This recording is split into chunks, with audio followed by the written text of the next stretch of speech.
Halo, Assalamualaikum warahmatullahi wabarakatuh. Halo Sobat Dongkelor. Nah, ketemu lagi kita di Dongeng Keliling Online dari Rumah, Dongkelor episode 106. Semoga kalian semua sehat ya, dan Kak Mangga berdoa senantiasa kalian semua sehat dan bahagia selalu. Oke, sudah siap untuk episode kali ini? Dan kali ini ada yang spesial nih. Selain dua kakak pendongeng yang akan bercerita pada episode kali ini, akan ada satu bintang tamu yang akan ikut bercerita di Dongkelor. Tidak sabaran? Oke, mari kita sambut dulu kakak pendongeng kita yang pertama, ada Kak Rahma. Selamat menyaksikan. Assalamualaikum warahmatullahi wabarakatuh. Jumpa lagi adik-adik sahabat Dongkelor, dongeng keliling online dari rumah Dinas Perpustakaan Kota Makassar. Bertemu lagi dengan Kak Rahma di sini. Hari ini Kak Rahma akan membacakan sebuah buku dari Pusat Perbukuan Badan Pengembangan Bahasa dan Perbukuan Kementerian Pendidikan dan Kebudayaan tahun 2019 dengan judul Biji Semangka Ajaib oleh Putri Fuji Wijayanti dan Dewi Tri Kusuma. Muzakir dan Dermawan adalah kakak beradik dari keluarga petani yang kaya raya. Almarhum ayah mereka memberi kebun jeruk yang sama besar. Beliau juga berpesan bahwa mereka harus saling mengasihi satu sama lain.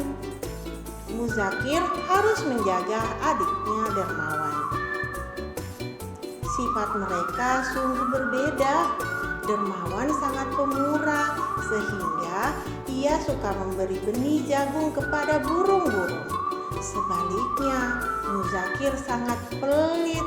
Katanya, setiap benih harus ditanam agar menghasilkan jagung sebanyak mungkin.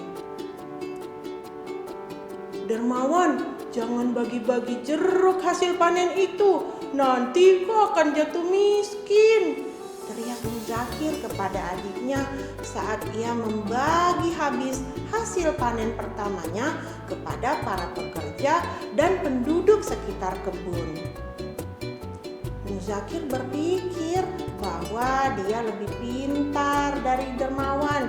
Ia tahu cara memilih pekerja yang andal. Ia paham cara membagi pekerjaan sesuai dengan keahlian pekerja. Ia juga paham bahwa sebagian keuntungan harus ditabung. Kebutuhan tak diduga bisa datang kapan saja. Dermawan memang tidak mampu menolak siapa saja yang meminta pekerjaan. Akibatnya, ia memiliki pekerja yang sangat banyak. Bagaimana dia akan membayar pekerja sebanyak itu? Dia akan rugi karenanya, gerutu Muzakir dalam hati. Musim hujan tiba. Jalan menjadi berlumpur dan truk tidak bisa masuk ke ladang. Namun Muzakir tidak khawatir. Ia dapat menyewa truk yang besar dengan uang tabungannya untuk membawa jeruknya ke kota. Sementara itu, Dermawan sangat khawatir. Dia tidak punya uang untuk menyewa truk besar. Bagaimana ia akan memanen jeruk dan menjualnya ke kota? Jeruk-jeruk Dermawan menumpuk dan membusuk. Dermawan pun harus memberhentikan para pekerjanya. Saya merugi. Saya tidak mampu membayar upah bulan ini. Tolong bagikan jeruk-jeruk ini saja kepada keluarga kalian, katanya kepada mereka. Hari-hari Dermawan kini dihabiskannya bersama temannya sang burung pipit. hari ketika Dermawan tak melihat, kucing Muzakir menerkam burung pipit. Kayak burung pipit itu terluka. Hari demi hari Dermawan merawat burung pipit yang terluka itu. Hingga suatu hari Dermawan melepas perban burung itu. Sekarang kau sudah sehat, terbanglah, selamat tinggal burung. Keesokan harinya burung pipit itu kembali. Ia menghampiri Dermawan dan menjatuhkan sebuah biji berwarna keemasan ke tangannya. Dermawan kemudian menanamnya di kebun. Ternyata itu adalah biji semangka. Biji semangka itu terus tumbuh dan terus tumbuh. Dermawan tak sabar ingin memotong-motong dan membagi semangka itu kepada tetangga dan kerabatnya.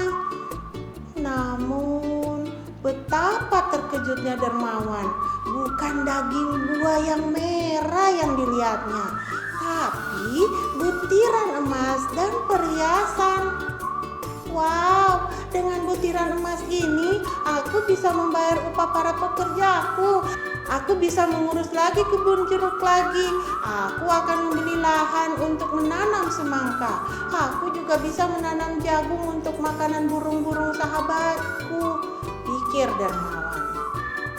Suatu hari, kucing Muzakir menerkam burung itu lagi. Muzakir melihatnya tepat ketika burung luka itu mencoba terbang. Muzakir menangkap burung pipit itu, katanya. Akhirnya sekarang tiba giliranku untuk mendapatkan biji ajaib darimu, burung kecil. Hari demi hari Muzakir mengobati luka pada burung pipit itu. Saat sang burung pulih, ia pun meletakkan biji semangka di tangan Muzakir. Muzakir segera menanam biji semangka itu dengan riang.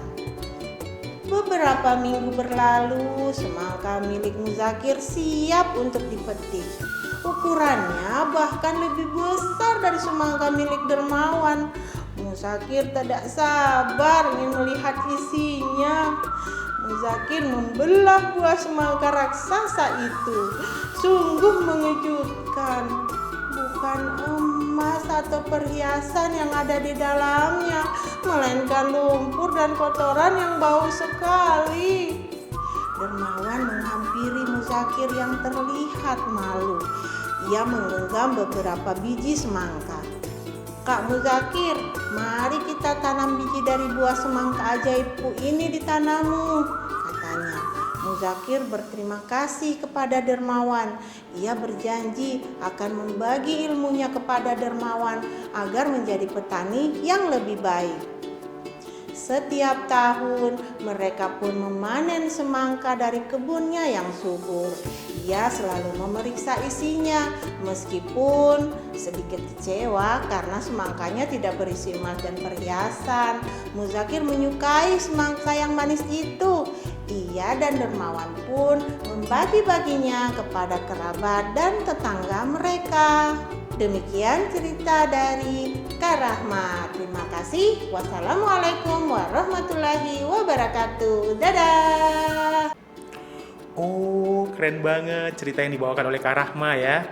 Ternyata harapan mereka malah berganti dengan harapan yang lebih baik lagi teman-teman ya. Ternyata semangka yang mereka tanam itu semangka yang menghasilkan lebih banyak dari emas. Yeay, seru ceritanya. Oke, kita akan lanjut ke kakak pendongeng selanjutnya. Siapa lagi kalau bukan Kak Ati. Selamat menyaksikan. Assalamualaikum warahmatullahi wabarakatuh. Jumpa lagi dengan Kak Ati.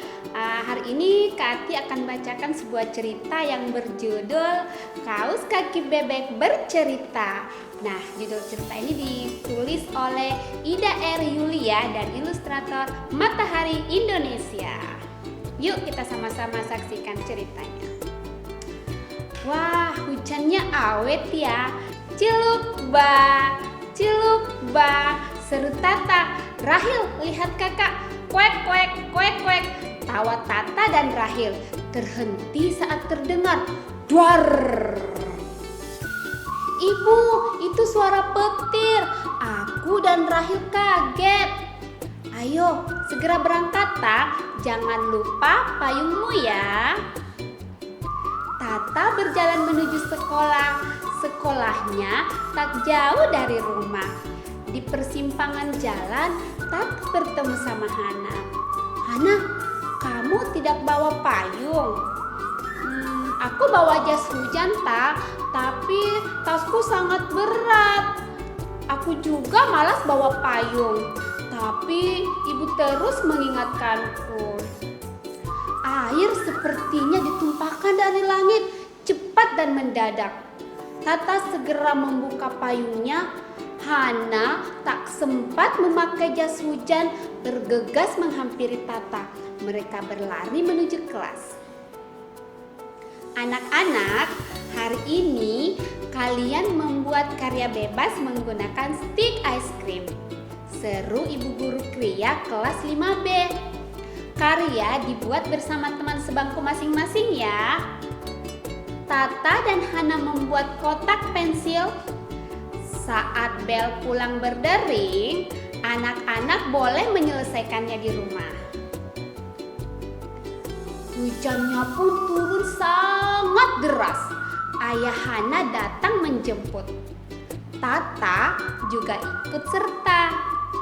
Dalam perjalanan pulang, Tata dan Hana melihat genangan air di mana-mana. Banjir dan timbunan lumpur merah membuat jalan makin licin. Akhirnya, Tata sampai di rumah. Terima kasih, Pak. Sampai jumpa besok, Hana. Kakak, jerit Rahil. Tata lalu masuk rumah diikuti ibu. Tata makan siang dengan sangat lahap. Ia bahkan belum berganti baju seragam. Bu, tadi jalanan depan sekolah Tata banjir. Duh, semoga banjir tidak sampai rumah kita ya, Ta. Rahil, siapa coba yang suka main air? Seru Tata sambil memegangi mainan kesukaan adiknya. Bebek ini, kuek kuek, kuek kuek. Sampai petang, ibu sibuk membuat pola baju untuk dijahit. Tata bermain bersama Rahil, sementara di luar hujannya sangat deras dan belum juga berhenti. Tiba-tiba terdengar suara petir keras sekali. Wah, Rahil malah menangis. Tata menangkap Rahil tepat saat adiknya keluar kamar sambil menangis. Rahil, panggil ibu. Sini ibu gendong. Cup, cup, cup, cup. Tata mengikuti ibu ke ruang tamu. Ia lalu memasang lampu darurat di ruang tamu. Tata mengambil bebek karet kesayangan Rahil dan menekan perut buncit si bebek. Rahil, dengar ini suara apa ya? Kuek kuek, kuek kuek, kuek kuek. Rahil berhenti menangis. Ia pun mengerjapkan matanya. Kuek kuek, kuek kuek, kuek kuek. Sekarang Rahil tertawa geli. Ayo pulang, ayo pulang. Tata dan Rahil gembira menyambut ayah. Dari kejauhan, Tata mendengar suara. Tok tok, tok tok, tok tok. Ayah, suara apa itu? Suara apa, Ta? Tak berapa lama, suara itu terdengar makin keras dan jelas. Tok tok, tok tok, tok tok. Ah, itu suara kentongan, Ta. Tok tok, tok tok, tok tok. Rahil berlari ke jendela, bersorak senang. Ia malah suka mendengar suara kentongan. Ayah, siapa yang memukul kentongan itu? Ayah langsung menggendong Rahil. Banjir, air sungai meluap jerit ayah.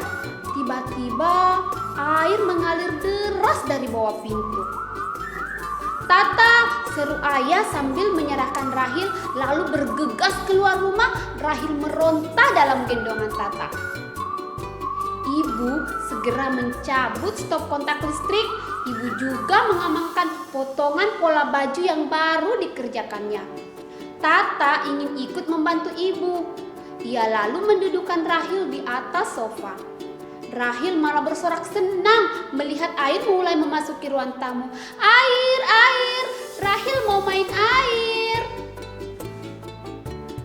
Ayah buru-buru kembali ke dalam rumah. Ta, bawa Rahil ke atas, banjirnya sangat deras. Tata segera menggendong Rahil. Ayah, ibu ikut naik juga kan? Tanya Tata. Kami nanti menyusul, Ta, ujar ibu. Barang-barang kita harus diamankan dulu. Tata meraih kain selendang lalu gendongannya lebih kuat. Saat ia sedang mengencangkan selendang, Rahil meronta turun. Kuek, kuek, kuek, kuek. Ternyata bebek karet Rahil itu hanyut menuju ruang tengah. Rahil mengejarnya. Saat itu Tata melihat tas sekolahnya hanyut. Ibu, ayah, tas sekolahku, jerit Tata. Ayah dan ibu masuk sibuk membereskan barang-barang. Buku-buku Tata, kotak pensil dari stik es krim yang dibuat Tata dan Hana. Tata mungkin masih bisa mengambil tasnya. Setelah itu, ia bisa menggendong Rahil. Tata segera mengarungi ruang tamu. Air sudah mulai meninggi. Air mulai naik hingga setinggi pinggang Rahil. Sebentar lagi mencapai tinggi lehernya. Tata berpaling dari tasnya. Aduh, Rahil! Tata berhasil meraih Rahil. Ia menggendongnya tanpa selendang. Tata juga sempat meraih senter. Tata menaiki tangga dengan hati-hati. Kakinya basah. Ia mendekap Rahil sangat erat. Ia juga berdoa agar tidak tergelincir. 1, 2, 3. Perlahan Tata menaiki tangga sambil menghitung undakannya. Rahil meronta dalam pelukan Tata. Ia terus memanggil bebek karetnya. Kuek, kuek, ah, kuek, kuek. 11. Tata sampai di lantai atas. Napasnya terengah-engah. Tata takut sekali. Namun Rahil turun dari gendongan Tata. Ia berlari menuju tangga sambil memanggil-manggil karet bebeknya. Kuek, kuek, kuek, kuek, kuek, kuek. Tata terburu-buru menarik Rahil menuju tangga. Namun Rahil malah menangis makin keras. Tata kewalahan. Ia kemudian berhasil menarik Rahil masuk ke dalam kamar. Tata lalu menutup pintu rapat-rapat. Tata memeluk Rahil. Ia pun menyanyikan lagu kesukaan Rahil. Sejenak Rahil terdiam, teman-teman. Namun tak lama kemudian tangisnya makin keras. Tata lalu menyalakan senter. Ia melihat sepasang kaos kaki di rak. Tata memasukkan kedua tangannya ke dalam kaos kaki. Kemudian ia menggerak-gerakkan seperti mulut bebek. Rahil, kuek, kuek, kuek, kuek. Rahil memandangi Tata heran. Ia memiringkan wajah. Tak lama matanya terbelalak senang. Kedua tangan Tata terbungkus kaos kaki. Keduanya sekarang disoroti senter. Rahil bersorak-sorai. Bayangkan, 2 bebek besar di dinding membuatnya sangat senang. Ibu dan ayah menyusul ke lantai atas. Semua barang penting sudah diamankan. Besok ayah akan mengeringkan tas Tata ya. Tata tersenyum lebar. Ia mengacungkan tangan yang terbungkus kaos kaki. Kuek, kuek, kuek, kuek. Rahil pun tertawa senang. Hana datang saat air telah surut. Tata menunjukkan tempat pensil dari stik es krim mereka yang rusak. Hana, besok kita bisa buat lagi ya yang lebih besar. Hana memeluk Tata erat. April dan Hana lalu asik bermain bebek berkaos kaki. Kuek kuek, kuek kuek, kuek kuek. Oke, sekian cerita dari Kati. Assalamualaikum warahmatullahi wabarakatuh. Wah, jadi begitu ya. Ternyata kaos kaki bisa menjadi beda bercerita dan juga sekaligus pemersatu ya. Wah, keren banget. Keren banget cerita dari Kak Ati tadi. Nah, seperti yang Kak Mangga sampaikan di awal, kalau episode kali ini akan ada pendongeng tamu. Siapa dia? Wah, ini yang menarik teman-teman, Sobat Dongkelor. Dia adalah siswa sekolah dasar. Yeay! Kita sambut Princess Ashley. Yeay! Assalamualaikum warahmatullahi wabarakatuh. Halo Sobat Dongkelor, perkenalkan nama saya Princess Ashley Mantiri dari SD Negeri Percontohan PAM. Saya akan menceritakan dongeng yang berjudul Batu Menangis dari Kalimantan Barat. Penasaran? Yuk simak baik-baik. Alkisah, hiduplah seorang janda tua bersama anaknya. Nama anaknya adalah Darmi. Ayah Darmi sudah lama meninggal, namun dia tidak meninggalkan uang sepeser pun untuk Darmi dan ibunya. Untuk bertahan hidup, ibu Darmi bekerja di sawah atau lebih tepatnya ladang milik orang lain. Sedangkan Darmi hanya duduk di depan kaca dan merias wajahnya. Seringkali juga Darmi berjalan keliling desa, entah apa tujuannya, kecuali untuk memamerkan wajahnya yang cantik. Ibu Darmi memanggil Darmi untuk membantunya di sawah, tetapi Darmi selalu menolak. Nak, ayo bantu ibumu nak, ayo kita pergi ke sawah nak. Apa? Pergi ke sawah? Tidak, sawah itu adalah tempat yang panas. Kukuku dan wajahku yang cantik ini akan kotor terkena lumpur. Tidak, mending ibu saja yang pergi. Walaupun hati ibu Darmi terasa sakit, tetapi ibu Darmi tetap menerimanya. Setelah ibu Darmi pulang bekerja, ibu Darmi menghitung uang yang telah diberikan oleh pemilik ladang sebagai uang upah. Tapi tiba-tiba Darmi datang dan meminta uang tersebut. Ibu, mana uang tersebut? Aku ingin membeli riasan wajahku. Jangan nak, uang itu dipakai untuk membeli perlengkapan makan kita nak. Jangan nak. Berikan saja uang itu. Nanti perlengkapan wajahku yang lainnya habis juga. Karena Darmi adalah anak satu-satunya dari ibunya, makanya ibunya memberikan uang itu. Suatu hari, ibu Darmi pergi bekerja. Tetapi sebelum pergi, Darmi menitip pesan untuk membelikannya riasan wajah yang sudah habis di pasar. Ibu, belikan aku riasan wajah ya di pasar. Riasan wajah apa nak? Ibu tidak mengerti apa maksudmu. Haduh, ibu ini begitu saja tidak tahu. Atau kamu ikut ibu saja ke pasar? Oke lah, aku ikut ibu ke pasar. Tetapi dengan satu syarat. Syarat apakah itu nak? Ibu harus berjalan di belakang Darmi. Dan Darmi harus berjalan di depan ibu. Kenapa nak? Haduh, ibu kan sudah keriput dan tidak putih seperti Darmi. Jadi ibu tidak boleh berdampingan dengan Darmi. Ya sudahlah nak. Walaupun ibu Darmi sakit hati, tetapi ibu Darmi tetap ikut apa yang diperintai oleh Darmi.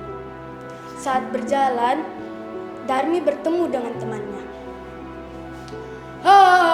Halo Darmi, kamu ingin pergi kemana? Halo, saya ingin pergi ke pasar. Oh, ke pasar.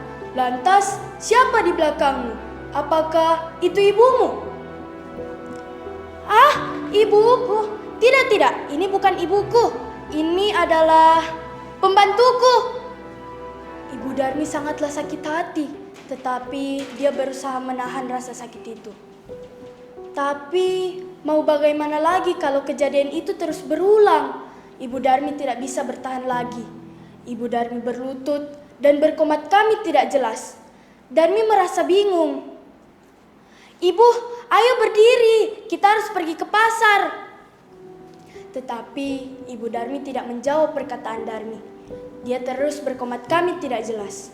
Sampai Ibu Darmi mengangkat kedua tangannya dan berseru, "Ya Tuhan yang Maha Kuasa, tolong berikan anakku ini hukuman yang setimpal. Hamba-Mu ini sudah tidak kuat lagi." Darmi yang awalnya sedang berdiri, dia tiba-tiba berlutut dan kakinya mulai menjadi batu. Darmi sempat menangis. "Ibu, ada apa yang terjadi ini?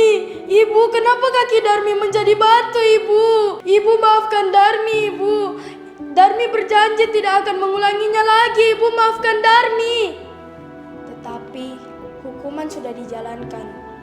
Nasi telah menjadi bubur dan Darmi perlahan-lahan menjadi batu. Ibunya sempat melihat wajah Darmi yang sudah berlumuran dengan air mata, tetapi sudah tidak bisa lagi dipungkiri. Darmi telah menjadi batu. Demikian cerita hari ini. Terima kasih. Assalamualaikum warahmatullahi wabarakatuh. Dadah. Wah, seru sekali cerita dari adik kita Precious Asli. Wah, batu menangis. Diceritakan dengan apik sekali ya, Sobat Dongkelor ya. Kak Mangga suka banget. Gimana? Kalian suka nggak? Tulis di kolom komentar ya. Nah, sudah 3 pendongeng dan berarti itu artinya Kak Mangga akan pamit di episode ini. Sampai ketemu di episode menarik lainnya. Dadah, Assalamualaikum warahmatullahi wabarakatuh.